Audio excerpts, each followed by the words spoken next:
When I was 4, I saw my own father being taken prisoner by Serbian government officials. I never thought I would see him again.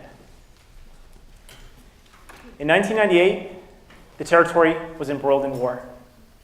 My family and I are refugees from Kosovo.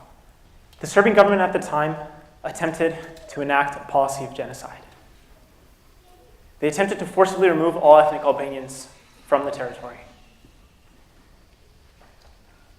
My father returned, but the same was not true of my grandfather. He stayed. It was everything that he knew, everything that he lived for, and he refused to leave. He raised my mother there and his own family, lived there for decades. We still don't know where he is till this day. We needed to leave Kosovo. We were not safe. We fled to the refugee camps in Macedonia, and there we awaited an interview by the UNHCR. And fortunately, we were granted priority due to my ailing grandmother and my 2 younger sisters. Once the NATO intervention began, we waited there, and then eventually we arrived in the US on July 21st, 1999. We were sponsored by Lutheran Social Services of the Southwest, today Refugee Focus.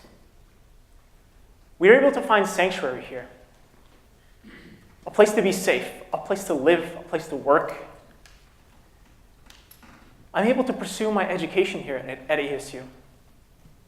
Last May, through my graduate program, I was able to go to Lesbos, Greece, a place which is, and still is till this day, in some capacity, inundated with migrants, asylum seekers from the Middle East and other parts of Africa.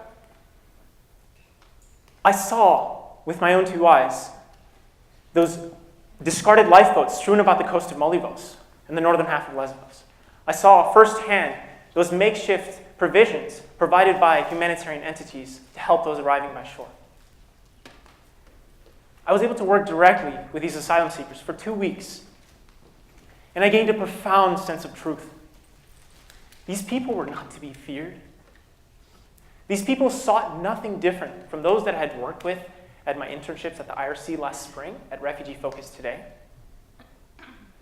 They sought sanctuary. They sought refuge. Those that arrive in the US are some of the most vetted people in the world already.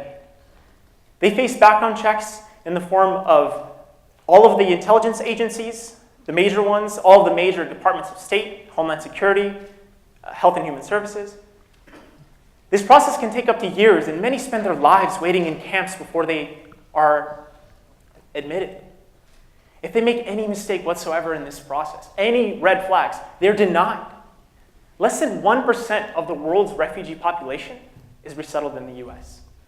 And we prioritize women and children. Refugees are not terrorists. They are by definition fleeing the terror that is wrought throughout the world.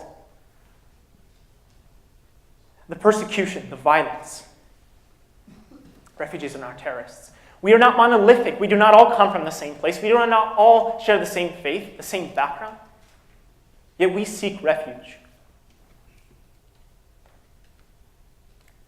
My grandfather, when I think of him, I think of someone who held on to everything he knew.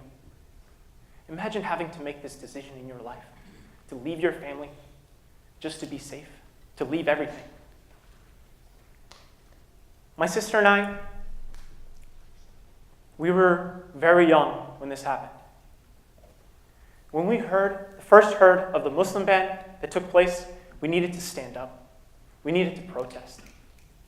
We needed to show solidarity with those people of today. We need your voices now more than ever. We need you to stand in solidarity with those different from you. We need you and all of your voices. We need you to know that we're here, that refugees are welcome here. Thank you.